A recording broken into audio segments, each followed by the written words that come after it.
When we talk about time travel, we usually imagine futuristic machines or science fiction movie scripts, right? But what if I told you there was a place in the real world where this could happen, and you didn't need any advanced technology?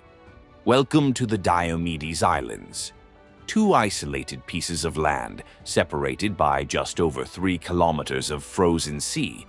But what really sets them apart is something even more fascinating: time. On these islands, when you cross from one to the other, you will literally be traveling back in time. Sounds surreal, doesn't it? Want to know more? Then keep going. Today, we're going to take you on a journey between the past and the future, without the need for a machine. Number 1. Location and geographical data. To start our journey, let's go straight to one of the most remote and fascinating places on the planet, the Bering Strait. Have you heard of it? If not, no problem. Let's explain it simply. The Bering Strait connects the Arctic Ocean to the Pacific Ocean and lies between Alaska in the United States and Siberia in Russia. It is one of the coldest and most inhospitable routes in the world. This strait was once the scene of something incredible. During the last ice age, a land bridge, the famous Bering Bridge, connected these two continents. It was there that the first humans crossed from Asia to North America. And right in the middle of this icy and historic landscape are the Diomedes Islands. These two islands look like mere dots on a map, but they have a unique and fascinating geography. The smaller one, known as Little Diomede, is just over 7 square kilometers and is known for its mountains and rugged landscapes. Its bigger sister, known as Great Diomede, covers an area of approximately 29 square kilometers and is famous for its cliffs that rise above the sea. But it's not just the geography that catches the eye here. The difference between these islands goes far beyond the terrain. They mark the border between two world giants, the United States and Russia, and this has political and cultural implications, which we'll explore in a moment. Number 2. History. Now that you know the geography, it's time for a quick history lesson.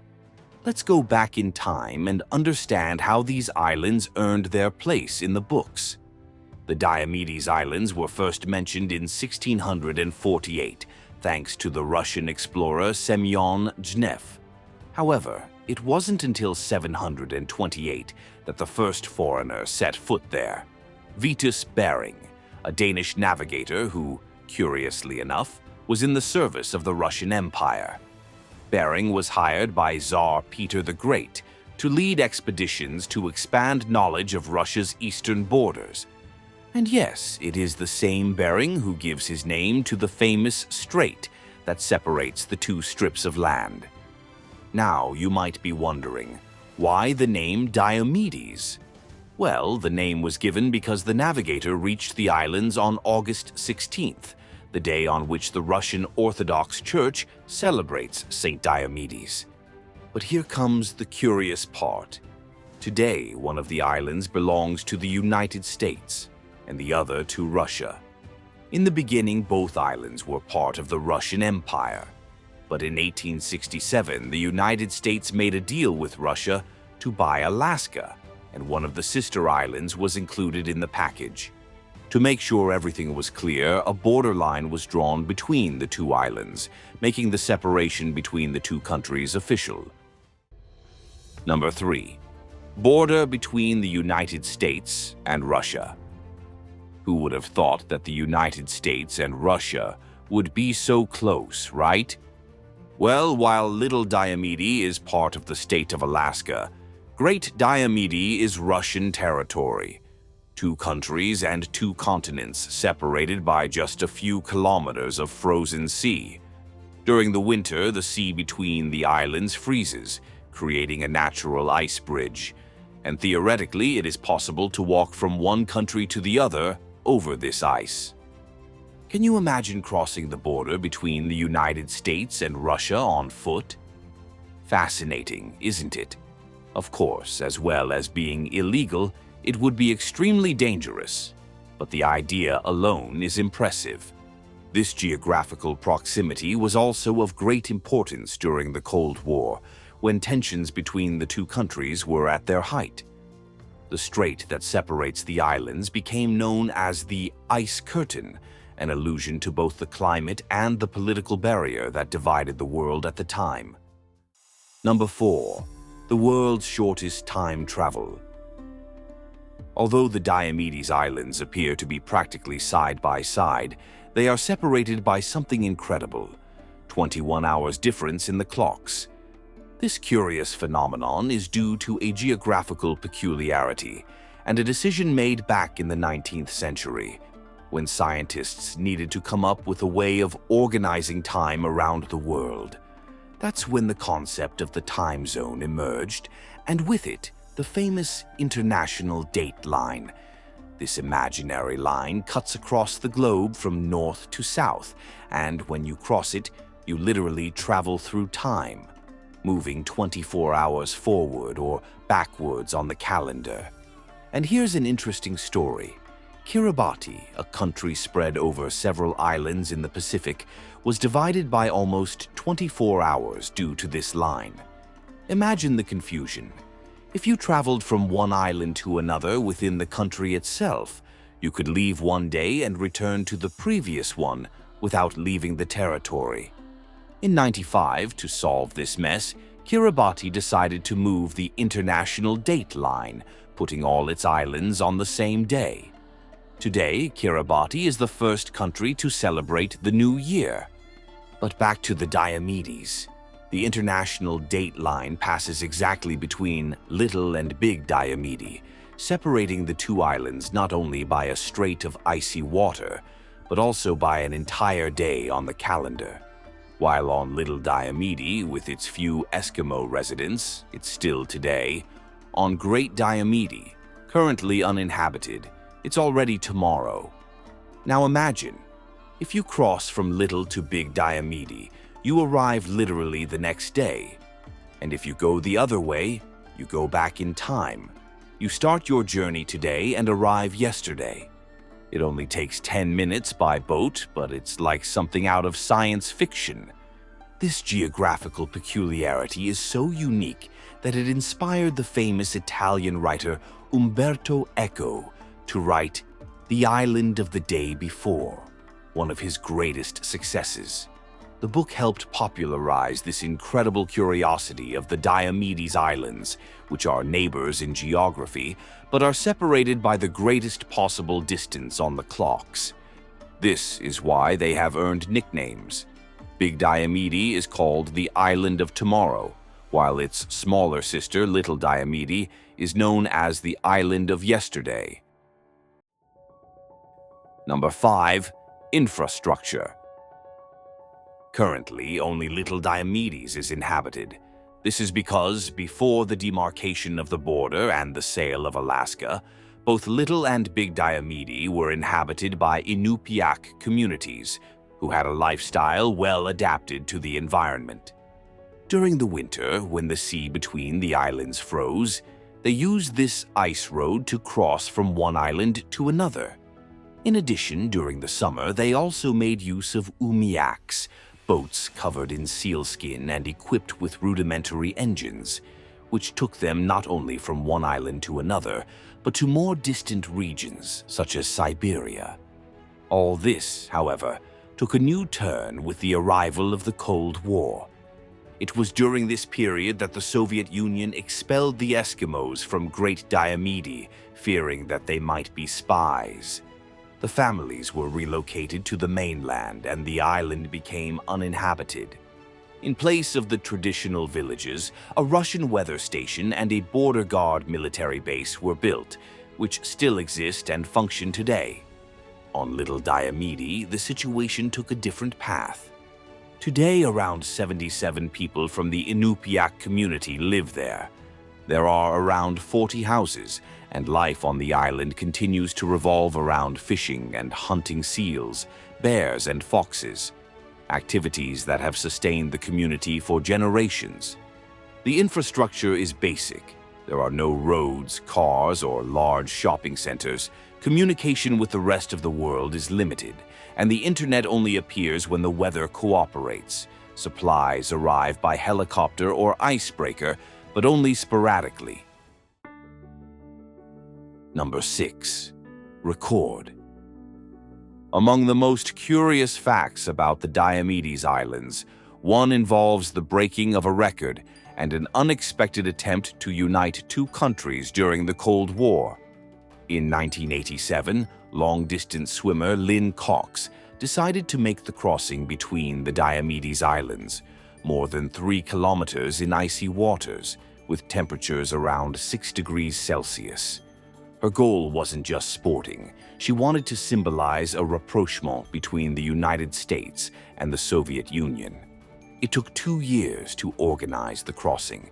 Permission from the Soviets only came at the last moment, but Cox went ahead.